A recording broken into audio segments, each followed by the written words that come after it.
Hi, it's Steve. Today we'd like to show you how to change the door bellows clamp on your front load washer.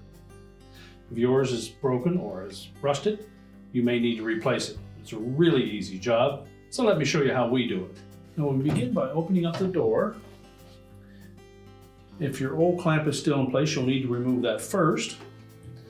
And down and around the 6 o'clock position is where the spring should be located. So take a small flat blade screwdriver and go into the loop on the end of that spring, and then carefully pry out without damaging the bellows. You can stretch that spring a little bit, enough to remove the old one and discard it. And next we'll take that new spring clamp. First of all, make sure that the bellows is fitted firmly into the groove around that front panel. Now we're keeping a little tension on that wire. We're going to pull on that spring just to stretch it.